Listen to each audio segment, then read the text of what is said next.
தமிழ் சொந்தங்களுக்கு வணக்கம். நம்ம அண்ணாமலை அவர்கள் பேரண்ட்ஸ்க்கு ஒரு வேண்டுகோள் கொடுத்திருக்கார். என்ன அப்படின்னா, எப்போதுமே குழந்தைகளை ஒரு கடிவாளம் கட்டின குதிரையா வளர்க்காம இந்த ஒரு 4 டிப்ஸை ஃபாலோ பண்ணீங்க அப்படின்னா உங்களோட குழந்தை வளர்ப்பு அப்படின்றது நல்லா இருக்கும்னு இருக்கார். அது என்ன அந்த 4 டிப்ஸ் அப்படின்றதும் நம்ம முதல்வர் விஜய் அவர்கள் என்ன சொல்லுவாரு, 2 பேருக்கு தான் போட்டி அப்படின்னு வரலையா, அதே மாதிரி இப்போ இருக்கிறதுல விஜய் வர்சஸ் அண்ணாமலை அப்படின்ற ஒரு நரேட்டிவ் செட் ஆயிருக்கு. அண்ட் நிறைய பேர் அண்ணாமலை அவர்களை சப்போர்ட் பண்ணிடுறாங்க. அது யாரெல்லாம் சொல்லியிருக்காங்க அப்படின்றதும், இந்தியா எப்படிப்பட்ட ஒரு வல்லமை வாய்ந்த ஒரு டிப்ளமேட்டிக் கண்ட்ரி அப்படின்றது நமக்கு தெரியும்.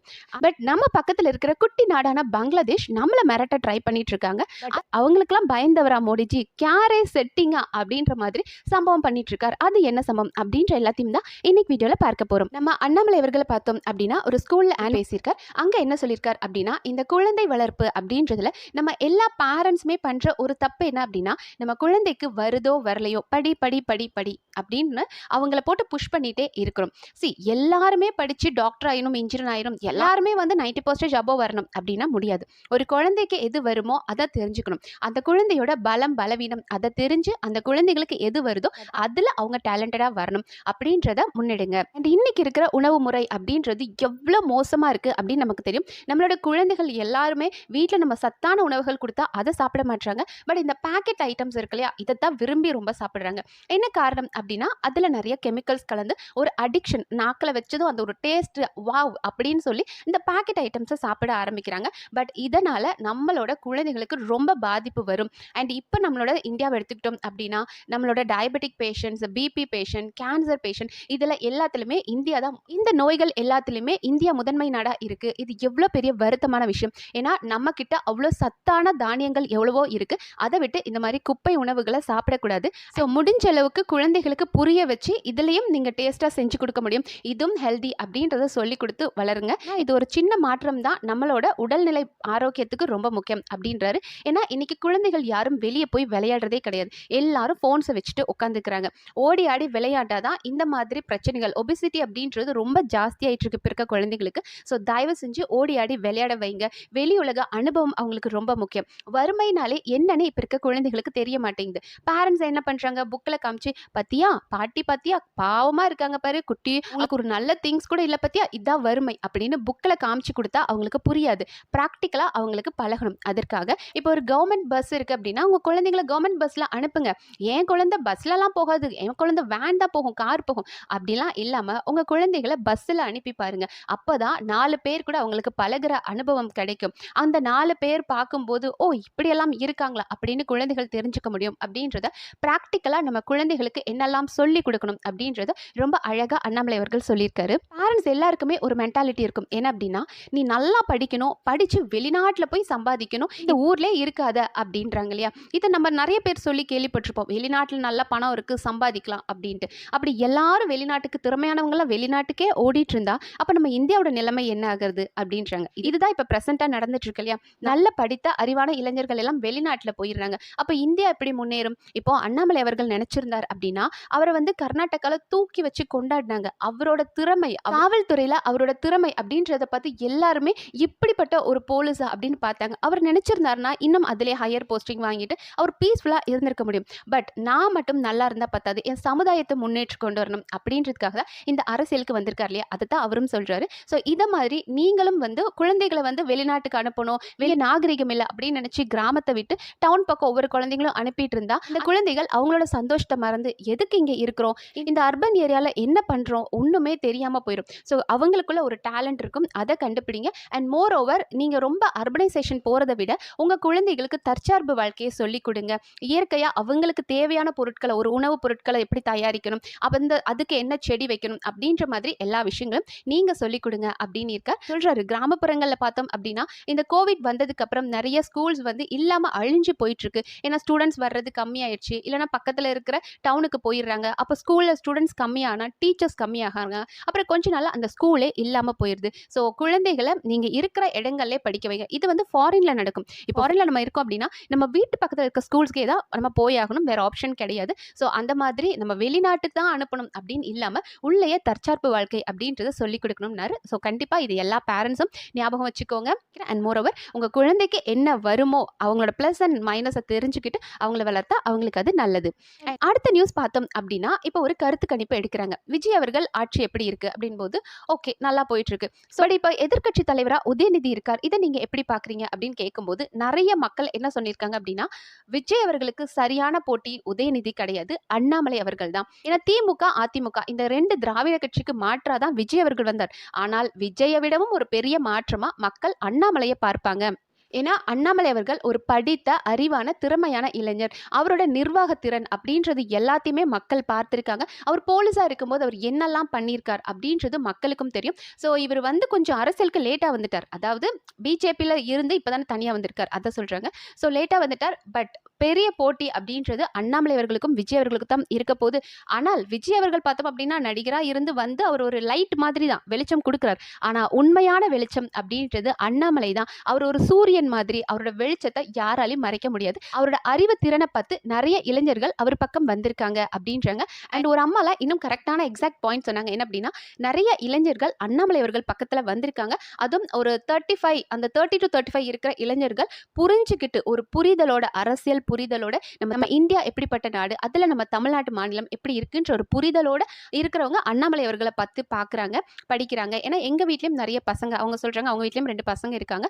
ஸோ புரிதல், அரசியல் புரிதல் இருக்கிறவங்க அண்ணாமலை அவர்களை நிறைய சப்போர்ட் பண்றாங்க. அண்ட் மேக்ஸிமம் அந்த சின்ன பசங்க யங்ஸ்டர்ஸ் எல்லாம் இருப்பாங்களே, அவங்க சப்போர்ட் பண்றாங்க விஜய் அவர்களுக்கு. பட் அரசியல் புரிதல் இருக்கிறவங்க ஒரு 30-35 வயசுல இருக்கிறவங்க அண்ணாமலை அவர்களுக்கு தான் சப்போர்ட் பண்றாங்க அப்படின்னு சொல்லி மக்கள் நிறைய பேர் இனிமேல் போட்டி 2 பேருக்கு தான், ஒன்னு விஜய், இன்னொன்னு அண்ணாமலை அவர்கள் அப்படின்ற மாதிரி சொல்லியிருக்காங்க. இந்த கருத்து கணிப்பு மூலியமா நம்ம அண்ணாமலை அவர்கள் சொன்ன மாதிரி 2031 ஒரு சரியான மாற்றம் வரும் அப்படின்றது நாமளும் எதிர்பார்க்கலாம். அண்ட் அடுத்த நியூஸ் பார்த்தோம் அப்படின்னா, பங்களாதேஷ் அப்படின்ற குட்டியோண்டு நாடு இந்தியா கிட்ட வந்து இதெல்லாம் நீங்க பண்ணலாமா இந்தியா அப்படின்னு கேட்டிருக்காங்க. அது என்ன சம்பவம் அப்படின்னா, 2024 அன்றைக்கு பங்களாதேஷோட பிரதமரா இருந்த ஷேக் ஹசீனா அவர்களை பார்த்தோம் அப்படின்னா, அங்கே ஒரு மாணவர் போராட்டம் நடந்தது. மாணவர் போராட்டம் அப்படின்ற பேர்ல இங்க எப்படி இந்த ஜனதா பார்ட்டி வந்து ஒரு கலவரத்தை ஏற்படுத்தணும் அப்படின்றதுக்காக உள்ள வந்தாங்களோ, அதே மாதிரி மாணவர் போராட்டம் அப்படின்ற பேர்ல ஷேக் ஹசீனாவை அந்த நாட்டை விட்டே வெளியேற்றணும், இல்லைன்னா அவங்களை கொல்லணும் அப்படின்னு நினைச்சு பல நாடுகள் கூட்டு சதி பண்ணி அவங்களோட ஆட்சியை கவிழ்க்க நினைச்சாங்க. சோ இதை புரிஞ்சுக்கிட்ட ஹசீனா அவர்களும் பார்த்தோம் அப்படின்னா அவங்களோட பதவி விலகி நம்மளோட இந்தியாவுக்கு வந்து தஞ்சம் அடைஞ்சிட்டாங்க. அண்ட் இப்ப பார்த்தோம் அப்படின்னா அங்க தாரிக் ரஹ்மான் அப்படின்றவர் தான் அங்க ஆட்சி பண்ணிட்டு இருக்கார். பட் இப்ப 2 days முன்னாடி பார்த்தோம் அப்படின்னா ஷேக் ஹசீனா அவர்கள் வந்துட்டு ஒரு ஆடியோ ரிலீஸ் பண்ணியிருந்தாங்க. ஏன்னா வீடியோவா இருந்தா அவங்க எங்க இருக்கிறாங்க அப்படின்னு தெரிஞ்சிரும்ன்றதுக்காக ஆடியோ ரிலீஸ் பண்ணியிருந்தாங்க. லைக் இப்ப பங்களாதேஷ் எப்படி இருக்கு, இப்போ ஆட்சி பண்ணிட்டு இருக்கவங்க அந்த நாட்டை எந்த அளவுக்கு ரொம்ப மோசமா பண்ணிட்டு இருக்காங்க. ஏன்னா பங்களாதேஷ் அப்படின்றது எப்போதுமே நம்ம இந்தியாவோட நட்பு நாடா இருந்தது. ஹசீனா அவர்கள் இந்தியா கூட ஒரு நல்ல ரிலேஷன்ஷிப்ல இருந்தாங்க. அது பார்த்தோம் அப்படின்னா சைனா, பாகிஸ்தான் இவங்களுக்கெல்லாம் கண்ணை உறுத்த ஆரம்பிச்சது.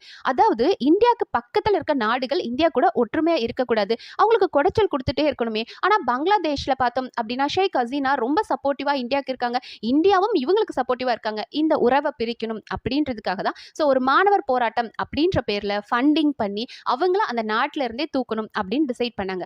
அதற்கப்புறமா நம்ம சைனாக்கு யாரெல்லாம் பிடிக்குமோ அண்ட் இப்ப சைனாக்கு ஆதரவா இருக்கிற தாரிக் ரஹ்மானை உட்கார வச்சிருக்காங்க. அண்ட் ரஹ்மான் அவர்களும் பதவி ஏறினதுக்கு அப்புறம் சைனா கூட ரொம்ப க்ளோஸா இருக்காரு. அண்ட் சைனாவோட அடிமையாவே மாறிட்டார். எப்படி சைனா வந்து பாகிஸ்தானுக்கு ஒரு கடன் கொடுத்து அடிமையா வச்சிருக்காங்களோ அதே மாதிரி இங்க வந்து பங்களாதேஷுக்கும் நிறைய பணம் கொடுத்து அவங்களையும் தங்களோட கட்டுப்பாட்டுல வச்சிருக்காங்க சைனா. ஏன்னா சைனா, பாகிஸ்தான் இவங்க எல்லாருக்குமே இந்தியா அப்படின்ற நாடு வந்து அவங்களுக்கு தொல்லை கொடுத்துக்கிட்டே இருக்கணும். ஏன்னா ஒரு பக்கம் நமக்கு சைனா எப்போதும் தொல்லை கொடுப்பாங்க, ஒரு பக்கம் பங்களாதேஷ், ஒரு பக்கம் பாகிஸ்தான் தொல்லை கொடுப்பாங்க. அதே மாதிரி பங்களாதேஷும் தங்களோட கட்டுப்பாட்டுக்கு வந்துடணும், அதை வச்சு தொல்லை கொடுக்கணும் அப்படின்றதான் சைனாவோட பிளான். ஸோ இதனாலதான் ஷேக் ஹசீனாவை வெளியேற்றணும் அப்படின்றதுக்காக இதெல்லாம் பண்ணாங்க. அண்ட் அதே மாதிரி ஹசீனாக்கும் புரிஞ்சதுனாலதான் வெளியே வந்துட்டாங்க, இந்தியாவுக்கு வந்துட்டாங்க. பட் இப்போ 2 வருஷம் கழிச்சு அவங்க என்னைக்கு வெளியே போனாங்களோ 2024 ஆகஸ்ட் 5ஆம் தேதி அந்த நாட்டை விட்டு வந்தாங்க. அதே மாதிரி இந்த 2026 ஆகஸ்ட் 5ஆம் தேதி இந்த ஆடியோ ரிலீஸ் பண்ணிருக்காங்க.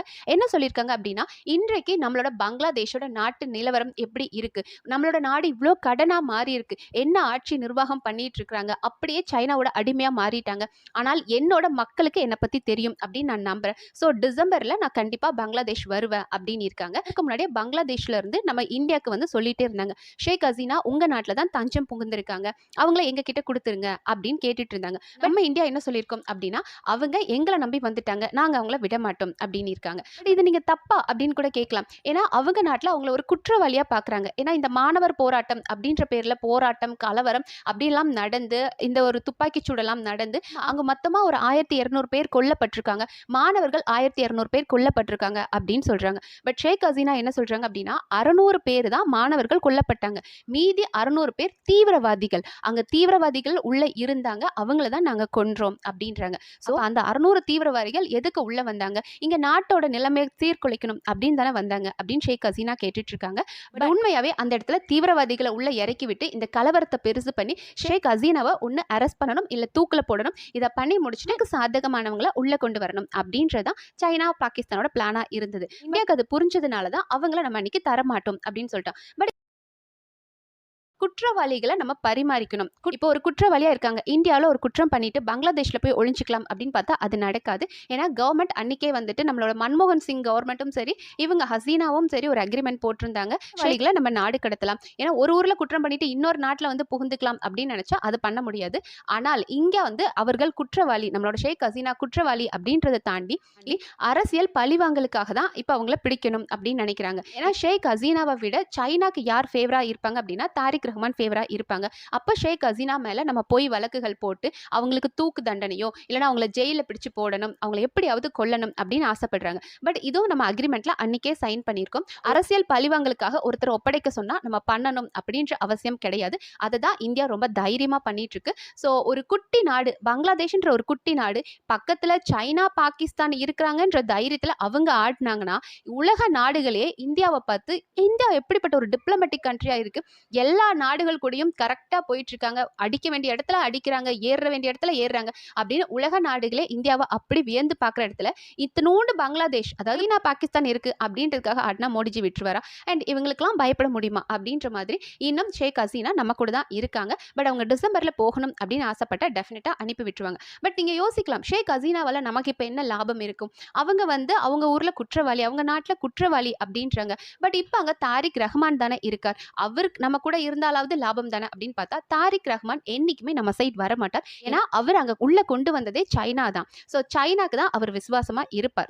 அங்க இருக்க மக்கள் இப்ப புரிஞ்சுக்கிட்டாங்க, ஷேக் ஹசீனாவோட ஆட்சி இருக்கும்போது நம்மளோட பொருளாதாரம் எப்படி இருந்தது, ஆனால் இவர் தாரிக் ரஹ்மான் வந்ததுக்கு அப்புறம் இந்த 2 வருஷத்துல நம்மளோட பொருளாதாரம் எவ்வளவு பாதிக்கப்பட்டிருக்கு அப்படின்றத மக்கள் உணர ஆரம்பிச்சிட்டாங்க. அதனால இப்ப டிசம்பர் மந்த்ல நம்மளோட ஷேக் ஹசீனா உள்ள போனாங்க அப்படின்னா டெஃபினட்டா அவங்களோட நியாயத்தையும் நிரூபிச்சு அவங்க குற்றவாளி இல்ல அப்படின்னு அவங்களால நிரூபிக்க வாய்ப்பு இருக்கு. அண்ட் அது மட்டும் இல்லாம நமக்கு என்னதான் இருந்தாலும் ஷேக் ஹசீனாவோட பார்ட்டி ரொம்ப சப்போர்ட்டா இப்பவும் இந்தியா கூட தான் நிக்கிறாங்க. நாமளும் அவங்களுக்கு சப்போர்ட்டா இருக்கும். மக்களும் புரிஞ்சுக்கிட்டாங்க பொருளாதாரத்துல ஹசீனா இருக்கும்போது எப்படி இருந்தது அப்படின்னு. ஒருவேளை டிசம்பர்ல ஷேக் ஹசீனா உள்ள போனதுக்கு அப்புறம் மறுபடியும் ஆட்சி மாற்றம் நடக்கலாம், அவங்க மேல குற்றம் இல்ல, இது ஒரு ஜோடிக்கப்பட்டது அப்படின்றத புரிஞ்சுக்கலாம், மக்கள் புரிஞ்சுக்கலாம், அவங்களே நாளைக்கு ஆட்சிக்கு வர்றதுக்கும் வாய்ப்பு இருக்கு. அண்ட் உலக நாடுகள் மத்தியில என்னைக்குமே நம்ம வந்து ஒரு நிலையான நாடு, என்ன வந்து ஒருத்த மிரட்டிட்டான் அதுக்காக நான் வந்து என் கூட இருக்கிறவங்களை அனுப்பி விட்டுட்டேன், துரோகம் பண்ணிட்டேன், முதுகுல குத்திட்டேன் அப்படின்னு இந்தியா என்னைக்கும் இருக்காது. அதுதான் மோடிஜி அவர்கள் பண்ணிட்டு இருக்காங்க. சோ ஷேக் ஹசீனாவால நமக்கு லாபம் இருக்கு இல்ல அப்படின்றத தாண்டி எங்க நாட்டுல அவங்க தஞ்சம் புகுந்திருக்காங்க, அவங்க குற்றவாளி கிடையாது, அரசியல் பழிவாங்கலுக்காக இது நடந்திருக்கு, அதுக்காக உங்க மிரட்டலுக்குலாம் நாங்க பயப்பட முடியாது அப்படின்னு இருக்காங்க. ஷேக் ஹசீனா மறுபடியும் டிசம்பர் மந்த் அவங்களோட நாட்டுக்குள்ள பங்களாதேஷ்குள்ள போக போறாங்க. பங்களாதேஷ் மறுபடியும் நம்மளோட நட்பு நாடா இருக்க போதா இல்ல சைனா பாகிஸ்தான் அப்படின்ற மாதிரி துரோகி நாடுகள் கூட சேர்ந்து ஹசீனாவை ஏதாவது செய்வாங்களா? இதனால நம்மளோட இந்தியாவோட பலத்தை குறைச்சு நமக்கு பக்கத்துல இருந்து தொல்லை கொடுக்கணும் அப்படின்ற அவங்களோட கனவு நிறைவேறுமா அப்படின்ற எல்லாத்தையும் பார்க்கணும். பட் எதுக்குமே நாங்க அடிபணிஞ்சு போக மாட்டோம், எங்க கிட்ட இருக்கிற வரைக்கும் நாங்க நல்லபடியா பாத்துக்கிறோம், நாங்க ஒரு தலைவர் மாதிரி தான் அவங்கள பாத்துக்குவோம் அப்படின்னு சொல்லி மோடிஜி நம்மளோட நாட்டை பத்தியும் நான் என்ன நம்பி வந்திருக்காங்க நான் கை கொடுப்பேன் அப்படின்ற மாதிரி நட்பு நாடான பங்களாதேஷ் அப்படின்ற மாதிரி ஷேக் ஹசீனா அவர்களுக்கு உதவி பண்ணிட்டு இருக்காங்க. சோ இதை பத்தி நீங்க என்ன நினைக்கிறீங்க? ஹசீனா உள்ள நம்ம இந்தியாக்குள்ள இருக்கிறது நமக்கு பலமா பலவீனமா அப்படின்னு நீங்க என்ன நினைக்கிறீங்கன்றத கமெண்ட் செக்ஷன்ல சொல்லுங்க. அண்ட் இந்த மாதிரியான நியூஸ்லாம் தெரிஞ்சுக்க நம்ம சேனலை சப்ஸ்கிரைப் பண்ணி சப்போர்ட் பண்ணுங்க. நன்றி.